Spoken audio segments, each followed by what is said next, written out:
Baik, selamat pagi. Cikgu Cheong ucapkan kepada semua pelajar. Hari ini cikgu akan teruskan dengan carta yang kedua.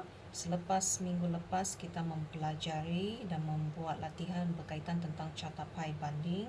Minggu ini kita akan masuk kepada carta yang kedua dan juga graf yang terakhir di dalam semester 2, iaitu carta pai tong. Okey? So, kamu boleh nampak di sini ada satu contoh praktis 1 yang telah cikgu siapkan separuh dan cikgu akan tunjukkan kamu macam mana persediaan jadual pai tong. Now, soalan dia, sediakan carta yang sesuai menunjukkan import Malaysia dan negara-negara dagang di Asia sepanjang tahun 2014. Selalunya kalau soalan carta pai tong, dia akan bagi dua pemboleh ubah di depan. Okey, kita nampak soalan ini pemboleh ubah yang pertama ialah import Malaysia. Dia nak kita tunjukkan jenis-jenis import Malaysia. Dan yang kedua, dia mahu kita tunjukkan siapa negara-negara dagang yang ada di Asia. So, you kena hati-hati dengan soalan ini sebab lokasinya bukan lagi di Malaysia tetapi melibatkan seluruh negara Asia, termasuklah Malaysia. So, jadual yang pertama kita akan ikut urutan soalan selalunya iaitu import Malaysia, dan yang kedua adalah jadual berkaitan tentang negara-negara dagang di Asia. Jika soalan tu terbalik, di mana dia letak ini adalah tempat, ya, sebagai kehendak yang kedua. Jika soalan letak yang negara-negara dagang Asia di kehendak yang pertama, kemudian barulah dan import Malaysia, ada masa soalan akan sengaja diterbalikkan untuk mengelirukan calon peperiksaan. Jika tempat jatuh di tempat yang pertama, urutan kehendak yang di depan, maka pelajar perlu berhati-hati, pindahkan tempat ini pergi kepada jadual yang kedua juga. Sebab jadual yang kedua nanti kita akan letakkan dia di bawah tong. Di atas selalunya kita letak pemboleh ubah pertama yang bukannya tempat.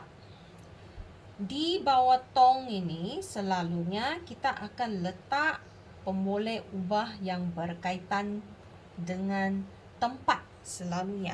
So, tak kisahlah dia punya tempat sama ada diletakkan di depan atau di belakang. Ingat, tempat mesti sentiasa letak pada jadual yang kedua. Pindahkan dia pada jadual yang kedua.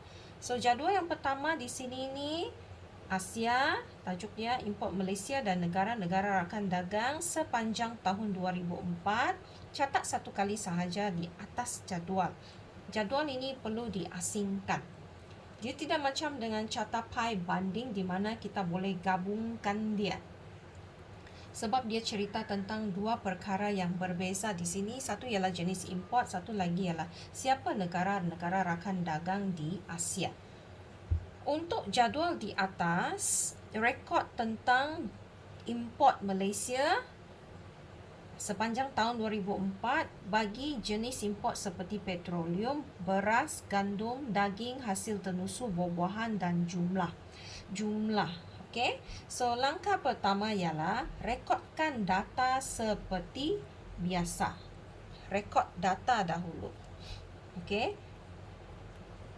Sebelum kamu teruskan dengan kiraan peratus dan sudut, kita teruskan dahulu dengan rekod data bagi jadual yang kedua dahulu.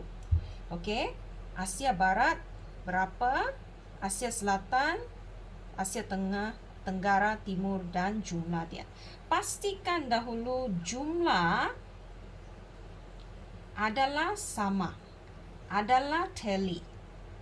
Jadual 1 dengan jadual 2, barulah teruskan dengan pengiraan peratus dan juga sudut. Untuk jadual di atas tidak ada beza sebab lepas ni kita akan lukis sudut-sudut bagi pi di atas tong. Tetapi bagi jadual di bawah ada sedikit kelainan kali ini yang cikgu mau kamu take note. Kali ini dia minta calon untuk kirakan ketinggian tong tersebut. Ketinggian tong dari atas ke bawah adalah sebanyak 10 cm.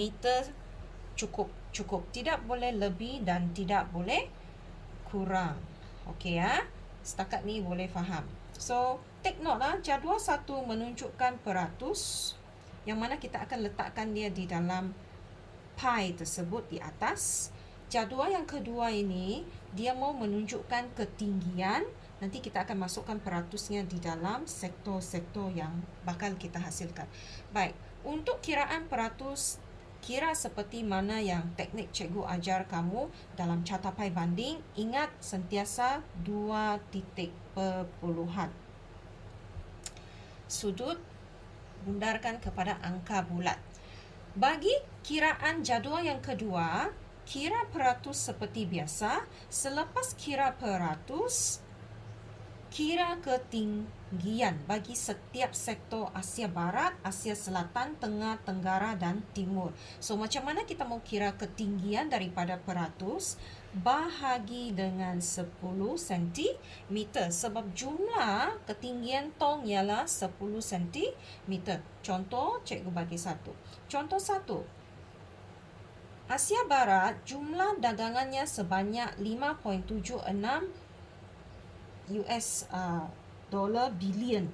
Peratusnya ialah 14.09. Daripada 14.09 kita bahagi 10, so kita akan dapat 1.4 cm. Okey, contoh yang kedua. Bagi Asia Selatan, peratusnya ialah 38.66% bahagi dengan 10 cm, so you akan dapat 3.9 cm. Bundarkan kepada satu tempat perpuluhan cukup. Ya, 1 titik perpuluhan bagi ketinggian. Okey? Baik. Peringatan rekod data jadual 1 dan 2 dahulu. Tadi cikgu ada bagi tahu, cikgu nak tegaskan semula. Pastikan anda rekod data jadual 1, rekod data jadual mentah untuk jadual kedua dahulu sebelum kamu kira peratus atas jadual dan bawah jadual serta sudut dan ketinggian kedua-dua jadual masing-masing. Ya, baik. Itu sahaja.